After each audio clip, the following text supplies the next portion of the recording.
Hello दोस्तों, मेरे channel में आपका स्वागत है। मैं हूं आपकी रश्मि। स्वस्थ रहें, मस्त रहें, अपने अपने कामों में व्यस्त रहें। तो आज मैं आपको एक कड़वा सच बताने जा रही हूं, बहुत ही बड़ा कड़वा सच जो मेरे साथ हुआ है।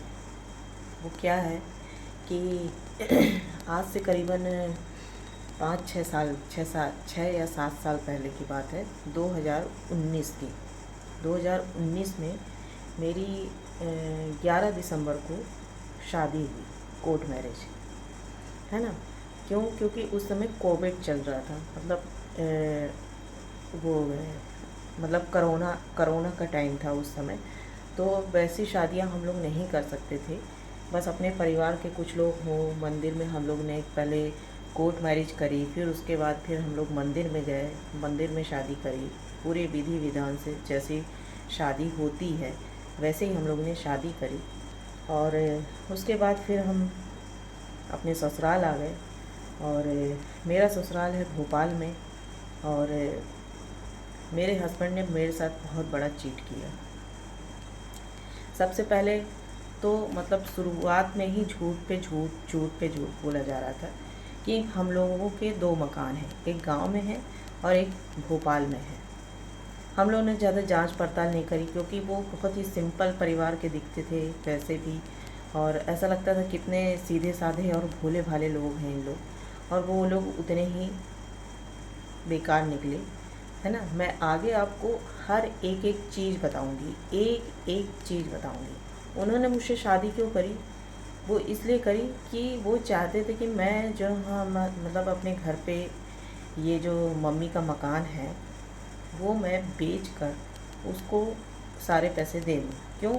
क्योंकि जो उसने भोपाल में मकान लिया था वो उसके लोन में चल रहा था। उसका 25 से 30 लाख का लोन पड़ा हुआ था। उसने सिर्फ 5-6 लाख रुपए ही दिए थे, बाकी उसका पूरा लोन चल रहा था।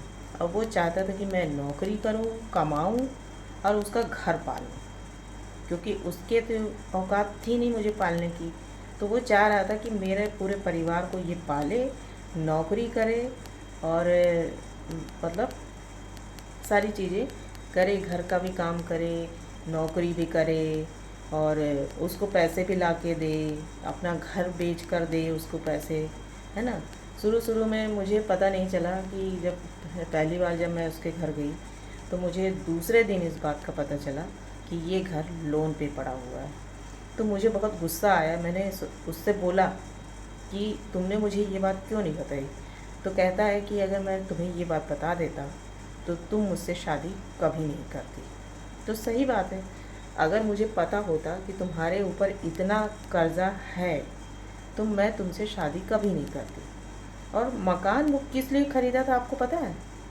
क्योंकि उसकी जो गर्लफ्रेंड थी वो चाहती थी कि शहर में मकान हो, भोपाल में मकान हो, तो मैं तुमसे शादी करूँगी, वरना मैं तुमसे शादी नहीं करूँगी। तो उसने उसके लिए वो मकान ख़रीदा। अब फिर वो बाद में जाके वो लड़की मुकर गई। वो जानती थी कि ये आदमी लोन पे चल रहा है और लोन पे वो कोई नर्स थी। और आपको मालूम है कि नर्स जो होती हैं वो कैसी होती हैं आजकल की नर्स। पहले की नर्स, मेरी माँ भी नर्स है, मतलब नर्स की नौकरी करी है, अब वो रिटायर हो गई हैं। लेकिन पहले की नर्स में और अब की नर्स में बहुत ज़मीन आसमान का फ़र्क है। तो क्या हुआ कि उसने उसको पहले तो इन दोनों का चक्कर चलता रहा, काफ़ी दिनों तक चलता रहा। फिर उसने शादी से मना कर दिया। कब मना किया? कि जैसे उसे पता चला कि इसने इस घर को लोन पे ले रखा है तो वो तुरंत चुटकी बजाते किनारे हो गई उसकी ज़िंदगी से। अब इसे लगा कि यार मैं तो लोन पे मकान भी ले लिया और इधर ये लड़की भी छोड़ के चली गई, अब मेरी शादी नहीं हो पाएगी। तो उसने उसी समय मेरा रिश्ता गया। तो उसने पहले तो पूरी जानकारी ली मेरे बारे में कि मैं कितनी पढ़ी लिखी हूँ, मेरे मेरे घर में कितनी प्रॉपर्टी है, क्या है। इनके घर में फॉल्ट है कि भाई मेरे घर में क्या है कि मैं हूँ और मम्मी है। तो अगर मैं इसके साथ कुछ करता भी हूँ ना तो ये कुछ नहीं कर पाएगी। मतलब मैं कुल मिला के मैं अच्छे से इसको अच्छे से परेशान कर सकता हूँ जैसा मैं चाहता था। तो उसने वैसे ही किया। समझ लीजिए कि शादी के एक दिन भी मैं खुश नहीं रह पाई उस आदमी के पास। फिर मैंने धीरे धीरे, चलो अब शादी हो गई, अब क्या कर सकते हैं। और अब मेरा वापस लौटना भी मतलब पॉसिबल नहीं था, क्योंकि मैंने शादी बहुत देर से करी, क्योंकि मुझे ऐसा कुछ कहीं पे ऐसा माहौल नहीं मिल रहा था, कहीं ऐसा लड़का नहीं मिल रहा था जो चाहता था कि मेरी मम्मी को भी साथ में रखे। और इसने एक ट्रिक लगाई कि अगर इस लड़की को फंसाना है तो सबसे पहले इसकी मम्मी को कब्जे में करना पड़ेगा। तो उसने मेरी मम्मी को काफ़ी पटाया, काफ़ी वो किया कि नहीं आप तो हमारे साथ रहेंगी। तो मुझे लगा कि यार देखो, आज तक कोई लड़का ऐसा नहीं बोला कि भई मम्मी हमारे साथ रहेंगी। मेरी सबसे पहले शर्त यही रहती थी कि भैया मम्मी को संभालना है, मैं उनको अकेले नहीं छोड़ सकती हूँ। तो कहीं ना कहीं रिश्ते नहीं बन रहे थे, और मैं किसी के साथ ज़बरदस्ती भी नहीं कर रही थी। भाई नहीं कर सकते हो तो नहीं करना, बाद में मुकरना नहीं, है ना। तो मैंने जब वो इस रिश्ते के लिए जब हामी हुई तो मैंने समझ लीजिए कि उससे बात तक नहीं करी इस मामले में। इससे मैंने उससे कोई बात नहीं करी कि मतलब मम्मी के, उसने खुद अपने से ये प्रस्ताव रखा मेरे लिए। तो मुझे बहुत अच्छा लगा यार कि देखो मतलब अच्छा है, सब कुछ अच्छा है, जैसा मैं चाहती थी वैसा मुझे मिल रहा है। लेकिन मुझे ये नहीं पता था कि इसके पेट में भी दांत था। खैर शादी हुई, सब कुछ हुआ, हम लोग मतलब घर पे उसकी मम्मी बस हैं, मेरे मतलब मेरी सास बस है। और उसके उसकी पापा ने भी 2 शादी करी थी, है ना। और पापा ने भी 2 शादी करी थी, और ये भी अब दूसरी शादी कर चुका है मुझे छोड़कर इसने दूसरी शादी कर ली है। और मुझे उसी लड़की से करी है, उसी लड़की से जिसने मेरा घर बर्बाद किया, जिसने मेरी पूरी खुशियाँ छीन ली। तब भी मैं आपको बताऊँ, मैं कभी भी, मैं थोड़ा सा इमोशनल हो रही हूँ क्योंकि मेरे साथ ये बीता है। मैं आपको बता नहीं सकती कि मेरे साथ क्या स्थिति हुई है मेरी। मैंने एक एक पल बहुत मुश्किल से गुजारा है, बहुत मुश्किल से। अभी भी मैं इसका दर्द सह रही हूँ। मैं कभी भी किसी के सामने नहीं रोती। मेरी माँ है, मैं उसके सामने भी कभी नहीं रोती हूँ, क्योंकि उन्हें लगता है कि मेरी बेटी दुखी है। मैं नहीं चाहती कि मैं उन्हें कोई तकलीफ़ दूँ, और मैं उनको जितना खुश रख सकती हूँ उतना मैं खुश रखती हूँ। लेकिन कहीं ना कहीं मेरा घर बर्बाद हो गया है, उस आदमी के पीछे मेरा घर बर्बाद हो गया। मैं उस लड़की को दोष नहीं दूंगी, मैं उस लड़की को दोष नहीं देती। हमेशा क्या होता है कि जब पति पत्नी का झगड़ा होता है ना, तो हमेशा औरत जो पत्नी होती है वो हमेशा लड़की का दोष देती है कि लड़की ख़राब है।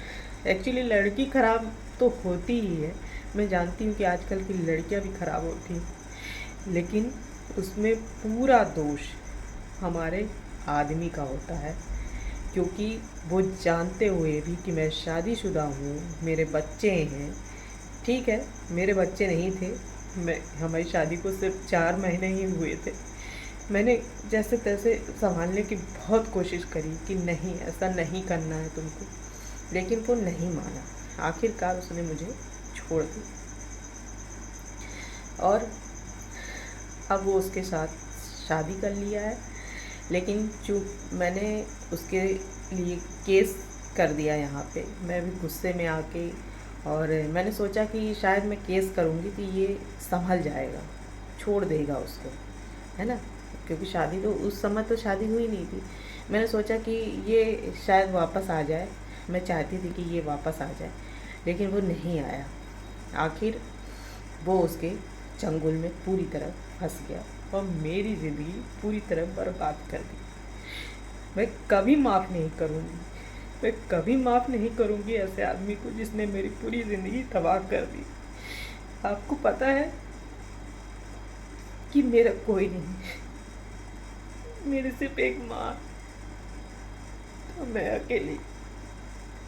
एक बहन, उसकी शादी भोपाल में हो गई है, वो अपनी फैमिली में बहुत खुश है, सब कुछ उसका अच्छा चलता है। एक मैं हूँ जो मेरा कुछ भी सही नहीं चल रहा है। मैंने यहाँ पे केस किया तो आपको पता है, उसने मेरे वकील तक को खरीद लिया। मेरा वकील मेरा साथ नहीं दे रहा है। उसने वहाँ पर भोपाल में सेक्शन 9 का केस लगाया मेरे पर कि मैं इसे रखना चाहता हूँ, और वहाँ पे भी इसने यही किया कि मेरे वकील को खरीद लिया।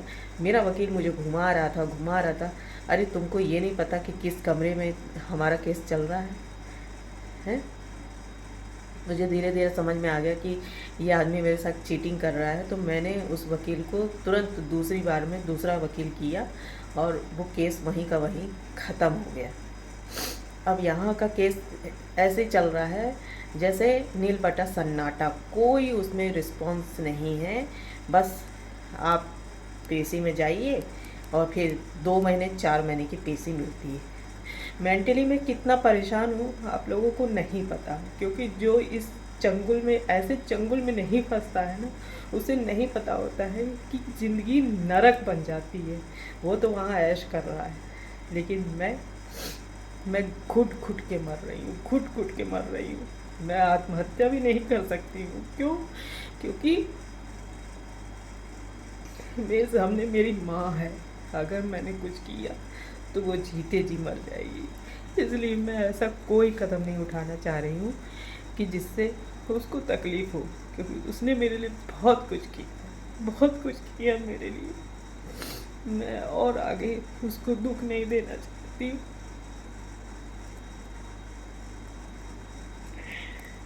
बहुत सारी परेशानियाँ हैं जो मैं नहीं कह पाती हूँ, नहीं सोचना चाहती कि मेरे साथ ऐसा क्या हुआ। मैं नहीं जानना चाहती, कुछ भी नहीं सोचना चाहती, लेकिन फिर भी पूरा दिन काम करती हूँ, बिजी रहती हूँ। उसके बाद जब मेरी रात होती है तो मैं बस ऐसे रोती हूँ।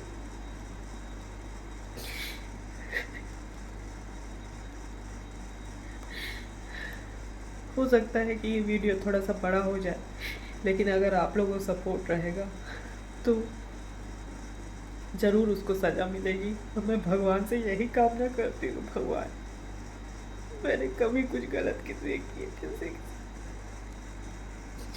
आपको उसको सज़ा देनी पड़ेगी।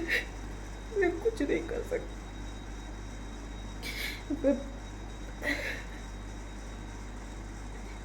मैं एक लड़की होने के नाते मैं जितना कर सकती थी, मेरे पास में जितना था मैंने किया, लेकिन अब मुझसे नहीं हो रहा शायद। मैं एक बार गिरती हूँ, फिर खड़ी होती हूँ, फिर एक बार गिरती हूँ, फिर खड़ी होती हूँ। मैं कब तक ऐसे?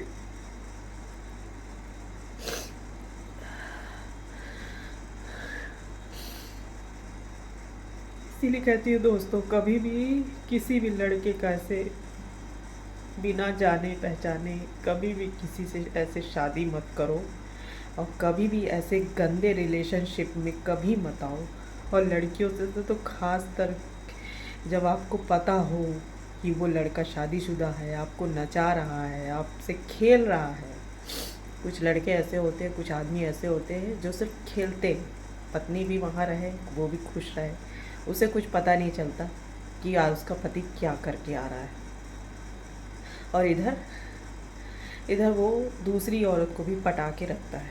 आज की डेट पे मेरा पति शादी कर चुका है चुपचाप, है ना, और उसकी एक बच्ची भी है 2-3 साल की, और उसको उसने मायके में छोड़ रखा है। वो सतना में रहती है और ये वहाँ पे रहता है। इन लोग आना जाना करते हैं, सारी चीज़ें मुझे पता है, लेकिन मैं इसका भांडा ज़रूर फोड़ने वाली हूँ। आगे चल के मैं वकील, सबसे पहले तो मैं अपने वकील को बल दूँगी, क्योंकि वो बहुत ही बेकार आदमी है ना। पैसों के लिए वो गिर गया। उसने ये नहीं सोचा कि एक लड़की का दर्द उसको नहीं समझ में आ रहा है। भगवान ने उसको भी लड़की दी है, आपको पता है? उसको भी एक लड़की थी 4-5 साल की, मेरे वकील की। आज मेरा वकील होगा कम से कम 50 साल का, और उसकी लड़की है 5-6 साल की। क्यों? क्योंकि उसने दूसरी शादी करी थी, उसकी पहली पत्नी ख़त्म हो गई है और उसने दूसरी शादी करी, और आज उसे एक लड़की है। तो भगवान ने उसका वो कर दिया, कर्मों की सज़ा देगा तुमको, ज़रूर देगा। क्यों? क्योंकि आज तुम एक लड़की के बाप हो, और लड़की का बाप होना कितना बड़ा पाप होता है ना, वो तुम्हें उस समय समझ में आएगा जब तुम्हारी लड़की की शादी होगी। मैं बहुत खुले आम बोलती हूँ, किसी को बुरा लगता है तो लगने दो, मुझे कोई फ़र्क नहीं पड़ता। मैं किसी से नहीं डरती, मैं किसी से नहीं डरती। मैं गलत काम नहीं कर रही हूँ तो मैं किसी से नहीं डरती, और ना मैं डरूँगी। और डंके की चोट पे कहती हूँ कि मेरा आदमी ही गलत है। मैंने एक लड़की होने के नाते मैं कभी नहीं चाहूँगी कि मेरी शादी टूटे, लेकिन आज 5-6 साल हो गए मेरी शादी को। वो आदमी मेरे पास मुड़ के नहीं आया। मैंने उसे एक बार वो किया, मैंने देखने के लिए किया, क्योंकि मुझे पता चल गया था कि इसकी शादी हो गई है। तो मैंने उससे कहा कि एक काम करते हैं, अपन लोग एक मौका और देते हैं। मैं जानती थी कि वो ना करेगा, और उसने ना करी। ये उसने बहुत बड़ी गलती की है। तो इसलिए नहीं, क्योंकि अब तो तुम दुनिया की आखिरी औलाद भी होगे ना, आखिरी मर्द होगे, तो भी मैं तुम्हारे पास थूकने नहीं आऊँगी, याद रखना। शायद वो मेरा ये वीडियो देखता हो, नहीं देखता हो, मुझे फ़र्क नहीं पड़ता, मुझे कोई फ़र्क नहीं पड़ता वो क्या करता है अपनी ज़िंदगी में, क्या नहीं करता है। लेकिन मैं इतना जानती हूँ कि मेरा भगवान जो है ना, उसके कर्मों की सज़ा ज़रूर देगा। जिसने मेरे साथ गलत किया है उसके कर्मों की सज़ा उसे ज़रूर मिलेगी। और आप लोगों का साथ रहा, सपोर्ट रहा, तो मैं आगे तक ज़रूर जाऊंगी। और फिलहाल केस में कुछ भी ढंग से कुछ भी काम नहीं हो रहा है, और मुझे जल्द से जल्द, मेरी पेशी शायद अक्टूबर में है। मेरी पेशी कब थी? जून में थी। जून से सीधे अक्टूबर में चली गई। इतनी लंबी लंबी पेशी लेते हैं, मतलब मुझे ऐसा इरिटेट कर रहे हैं कि मैं परेशान होके मैं इसको पेशी करना छोड़ दूं और वो बरी हो जाए, फ्री हो जाए। ऊपर से तलाक के कागज़ मुझे भेजे गए कि तुम तलाक दे दो, तुम पहले साइन करो, मैं बाद में साइन करूँगा। तो मैंने उससे कहा कि भाई ठीक है, तुमको दूसरी शादी करनी है, मुझे नहीं करनी है। तुमको दूसरी शादी करनी है तो सबसे पहले तुम उसमें दस्तखत करो, लेकिन नहीं किया उसने। जानते हैं क्यों? क्योंकि मुझे फिर अगर मैं अपनी तरफ से तलाक दूंगा तो मुझे एलिमनी देनी पड़ेगी, और अगर मैं उसे तलाक देती हूँ, एक लड़की होने के नाते मैं अगर उसे तलाक देती हूँ तो उसे उस एलिमनी से वो बच जाएगा। इसलिए मैंने साइन नहीं किया। मैंने कहा आप कोर्ट में आओ, वहीं देखेंगे क्या करना है क्या नहीं करना है। मैंने सोचा था शायद ये सुधर जाएगा, मान जाएगा, लेकिन ये नहीं माना है। ठीक है, मत मानो तुम, वो तो मुझे मालूम है तुमने क्यों नहीं माना, क्योंकि तुम शादी कर चुके हो, तुम्हारे बच्ची हो गई है। कर्मों की सज़ा यहाँ भी मिलेगी। तुम्हारी लड़की है ना, लड़की भोगेगी तुम्हारे कर्मों की सज़ा। जो आज मेरे साथ तुमने किया है, कल तुम्हारी लड़की के साथ वही चीज़ होगी। मैं ये बातें बताना नहीं चाहती थी, लेकिन अब मेरे सब्र से बाहर आ गया। मैं सब कुछ ओपन कर दूँगी, मुझे किसी की कोई परवाह नहीं। पहले मैं सोचती थी कि मेरे मोहल्ले वाले क्या कहेंगे, मेरे लोग क्या कहेंगे। मैं उनसे छुपाती हूँ कि भैया मैं अभी यहाँ पे इसलिए रहती हूँ कि मेरी माँ की तबीयत ठीक नहीं रहती है, इसलिए रहती हूँ। लेकिन उनको नहीं पता ना कि मैं यहाँ किस लिए रहती हूँ। हाँ, हो सकता है कि कोई अंदाज़ा लगा सकता है। बहुत सारे लोग होते हैं, 4 बातें करते हैं, अंदाज़ा लगाते हैं, अंदाज़ा लगा लिया होगा। लेकिन मैं झूठ बोलती हूँ, मैं झूठ कभी नहीं बोलती, लेकिन इस मामले में मैं झूठ बोलती हूँ कि मैं यहाँ क्यों रह रही।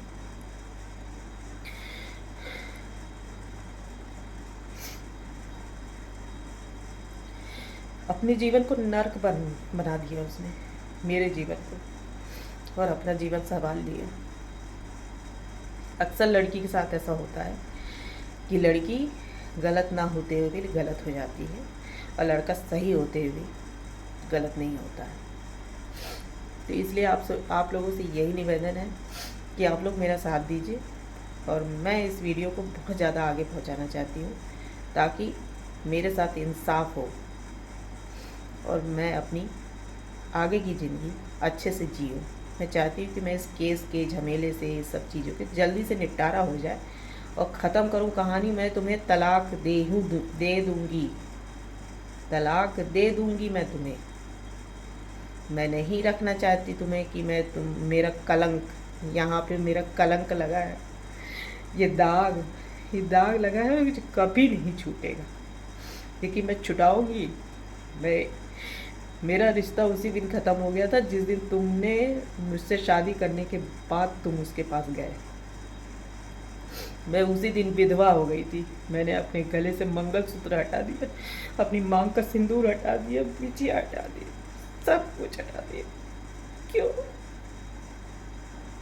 ये जिसके लिए मैं पहन रही थी वो किसी और के पास जा रहा है, तो मैं क्या करूँगी उसे पहन के। आज मैं विधवा की तरह रहती हूँ, विधवा। मैं अपने आप को विधवा मानती, मैं विधवा हो गई। काश तुम मर जाते तो मैं कम से कम लोगों को ये तो कहती कि मेरा पति मर गया, मैं विधवा हो गई हूँ, तो कम से कम एक सुकून की ज़िंदगी जी लेती। लेकिन तुम मरे भी नहीं।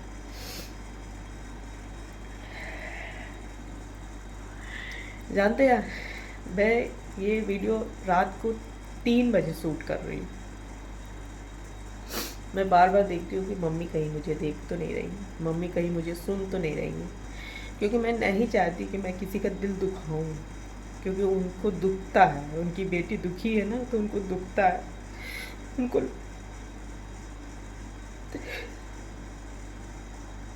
आप समझ सकते, मैं अपनी माँ से बहुत प्यार करती हूँ, बहुत। उनने मेरा बहुत साथ दिया है, बहुत ज़्यादा।